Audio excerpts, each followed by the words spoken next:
Shavua Tov, Mevorach, bienvenidos, bienvenidas al apasionante estudio de cada semana. Nuestra Sagrada Torah en Perashat Ekev enumera los Shivaat Aminim, las 7 especies asociadas con la bendición de Kadosh Baruj Hu en la tierra de Israel. Eretz Chita Useorá, Gefen Te'ena Rimón, Eretz Zait Shemen Udvash. Una tierra en la que abunda trigo, cebada, uvas, higo, granadas, aceitunas y dátiles en el resumen de la idea. Y se mencionan en el contexto del elogio de Moshe Rabenu por la calidad de la tierra a la que pronto habría de ingresar el pueblo de Israel.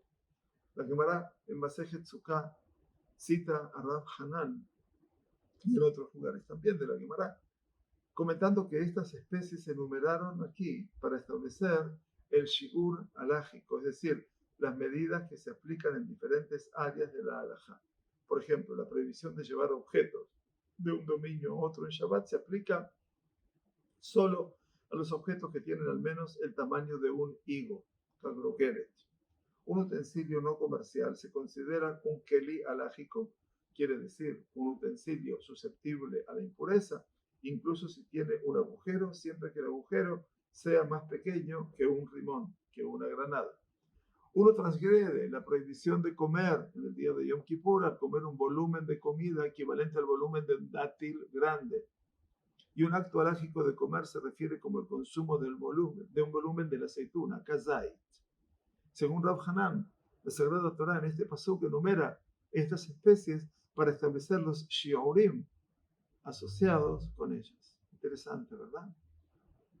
Sin embargo, la Gemara finalmente concluye que en verdad estas medidas se han transmitido a través de la tradición oral, Alajá le Moshe Sinai. La referencia a la lista de Shivat Aminim pretendía simplemente ser una asmachta, una alusión, una base en el texto bíblico a una tradición oral.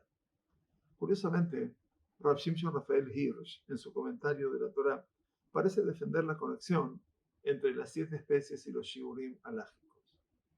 Él cita la inferencia de Rav Hanan de Shivat Aminim y luego escribe.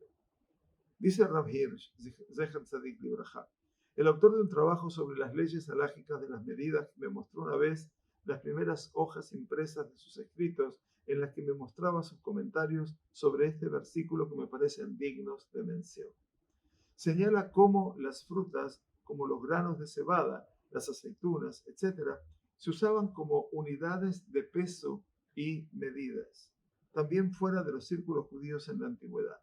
Entonces, naturalmente, en las transacciones internacionales, para tales medidas, debe tomarse como patrón el fruto de algún país definido.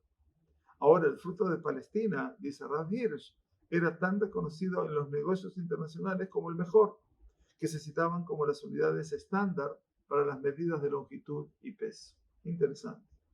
No se citaron tantos granos de cebada, aceitunas en general, sino tantos granos de cebada palestinos, aceitunas palestinas.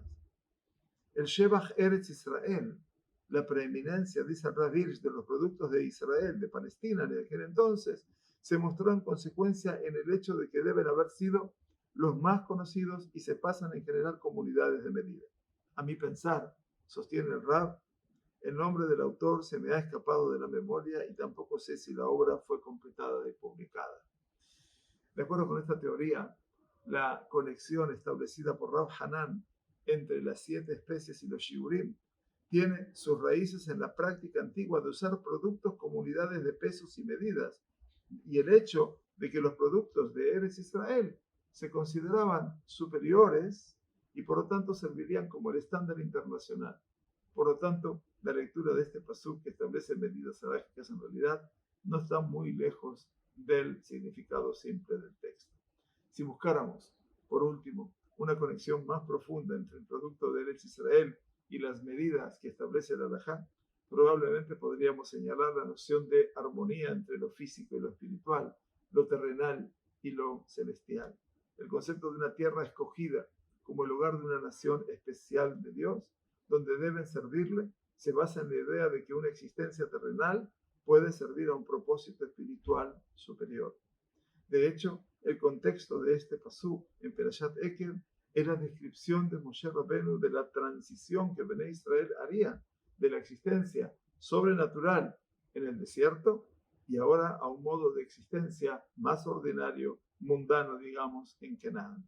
Mientras que hasta ahora la gente había vivido dentro de esas nubes de gloria que los rodeaban, confiando en el cuidado de Kadosh Baruj Hu y su protección milagrosa, pronto comenzarían una vida de agricultura, de guerras, de gobierno.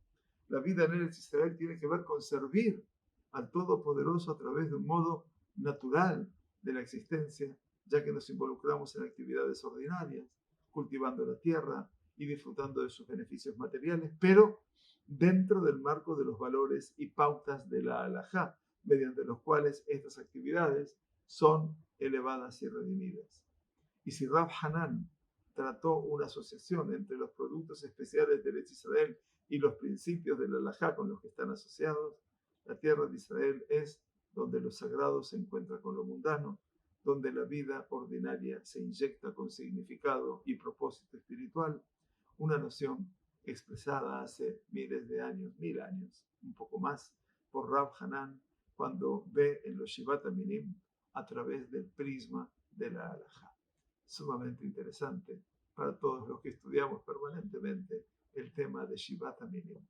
Que tengamos una excelente semana. Gracias por acompañarnos.